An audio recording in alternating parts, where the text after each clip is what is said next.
The P in permanent resident is shaking. With Bill C-12, will Canadian permanent residents still be permanent? Short answer, it now depends on the government. The bill says it won't immediately take away someone's status, which simply means this: your status can still be touched, just not instantly.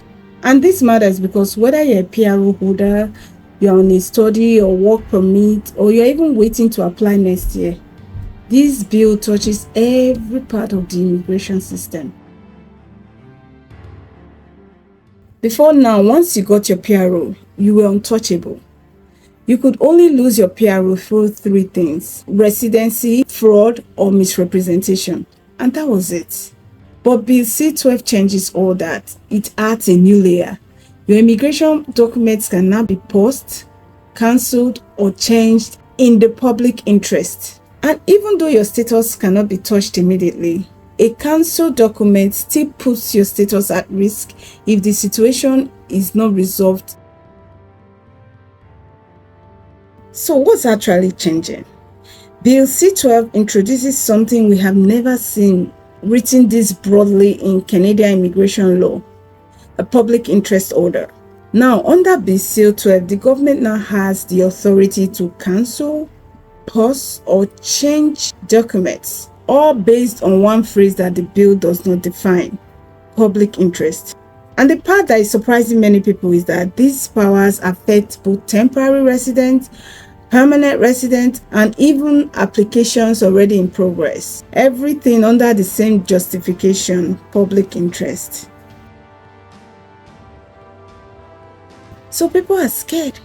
But the truth is, they are not scared for nothing, because public interest can shift from one thing to the other depending on who is in power. People are asking themselves, they are worried: could my PRO application be cancelled after waiting for years? Could an entire category just disappear overnight? Could the definition of public interest mean something else later? These are valid questions. When you've invested money and a big portion of your life into this process, you don't want to have this sort of uncertainty hanging over your head. For us Nigerians, immigration is never easy. We plan, we save, we sacrifice. So any form of instability shakes you. And now it goes without saying that once you're eligible for citizenship, don't wait. Don't leave it a day longer. Go and do the needful. Unlike some of us that waited years after we were eligible. Don't wait, because these laws keep changing and you don't want to be caught in the middle of it. Before we continue, let me show you something in the actual bill that people are not even noticing.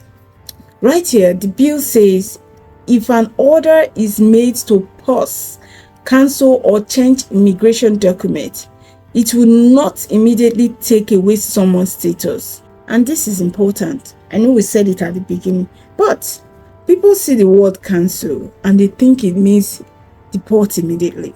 But the bill itself says that's not how status works. So let's clear up that big misunderstanding. It does not mean deport immediately. Myth: if they cancel your PRO card, your status disappears. Fact: the bill says no changes are being made to the legal process of losing PRO or TRO status. However, this is where the fear is still valid. If your PRO or TRO is cancelled and the issue is not resolved, the normal legal process can still follow. So no, PRO is not wiped out immediately. But yes, it is now easier for the government to interfere with your documents in the name of public interest. And what's the point of cancelling a document if it does not remove your status immediately? It's simple. Cancelling your document freezes your right. Yes, you are still a permanent resident holder, but you cannot renew, you cannot travel, you cannot extend, and you cannot move forward. Your PRO status is still technically there, but you cannot use it. This gives the government time to investigate and fix their errors or deal with larger issues without deporting someone immediately. Now let's touch on asylum, and I will go straight to the point, because this bill says it wants to make things faster for asylum seekers, which can be good or bad, depends on where you're looking at it from. Here, there are two major changes we'll talk about. First is the 1-year rule. The 1-year rule states that if someone claims asylum 1 year after they first enter Canada, their claim becomes ineligible. So they expect you to claim within 1 year of first entering into Canada. There's a lot of questions around that, because when you say 1 year, do you mean if I came to Canada as a visitor in 2014 and I go back and there's something happening in my country in 2025, can I still claim? Because on the bill, it states that you can only claim 1 year after you first enter Canada. So there's a lot of questions. Since it's still a bill, maybe they will sort that out, because it's not clear and it doesn't look attainable. Because 2 years ago, your country may be doing well, and in the next 2 years, you may need asylum. I think they should look into that more. And there's the 14-day rule. The 14-day rule states that if someone crosses from the US through an unofficial point, they must file their claims within 14 days. If they delay, the claim will be ineligible. These rules are designed to make decisions faster, because people don't have to be on it for 3 years, 4 years before they know their fate. Just let them know their fate. Either they be on their way or they stay. Whatever it is, it's not a good thing to be in limbo. But there are a lot of questions on how they are going to attend this without making people scapegoats. For people that want to claim asylum, they need to understand the new changes that are coming. On November 4th, Canada released the new immigration update for 2026 to 2028, and they are cutting temporary residents significantly. Temporary residents, 385,000 in 2026, 370,000 in 2027 and 2028. International students dropping from about 306,000 to 155,000.